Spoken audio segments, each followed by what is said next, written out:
কি সমস্যা আপনার? আরে নুসরাত, বরকত কাকুর গরুটা পাওয়া গেছে। আফসোস চোরটা ধরতে পারি নাই। সত্যি? আমি মিথ্যা কথা কেন কইতে যাবো? এই যে হ হ, এটা আমার গরু। তুমি এই গরু কই পাইছো? সে এক বিরাট ইতিহাস, এইসব আপনি যাই না কোনো লাভ নাই। আপনি আসেন, আপনার গরুটা সসম্মানে নিয়ে যান। নুসরাত, তুমি কলেজে যাও। আচ্ছা কাকা। তোরে ছাড়তে পারি একটা শর্তে, তুই নুসরাতরে কবি গরু পাইছস।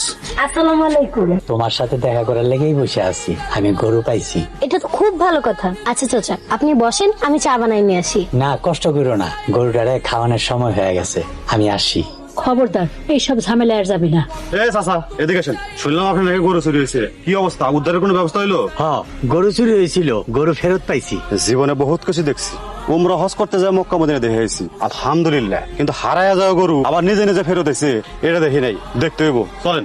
চলেন মানে কই যাইবা? আরে তোমার বাড়িতে যামু, ওই গরু দেখমু, চলো।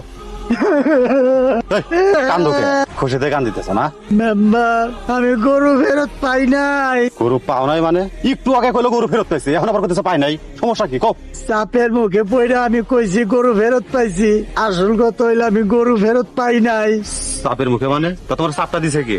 মাতবরের পোলা আব্বাস। আমার বেরেনে তো আগেই সেট হয়ে গেছিল, এই কাম আব্বাস ছাড়া কেউ করতে পারে না। কিন্তু সমস্যা নাই, গরু হজম করতে পারবো না। আর গলার মধ্যে হাত দিয়ে পেট থেকে আমি ওই গরু বছর বাইর করে নিয়ে আসবো। আব্বাস খুব খারাপ ছেলে। নুসরাত যদি আব্বাসের বিরুদ্ধে সাক্ষী দেয়, তাহলে তো আব্বাস আমাদের ক্ষতি করতে পারে। ছোট মুখে এখন কথা কই, যেখানে আমি আছি ওই আব্বাসকে আর বাপেরও সাহস নাই আপনাদের কিছু কয়। নুসরাত, আগামীকাল বিকালে বিচার, আমি তোমার কাছে আশা করুন তুমি আসবে এবং ন্যায় বিচার প্রতিষ্ঠা করবে। কি ব্যাপার নিজাম, তুমি হঠাৎ করে আমার বাড়িতে? কাকা, আসছি তো একটা বিচার লইয়া। আপনার পোলা আব্বাস বরকত কাকার গরুটা চুরি করলি। যাই হোক, এখন আমগো মেম্বার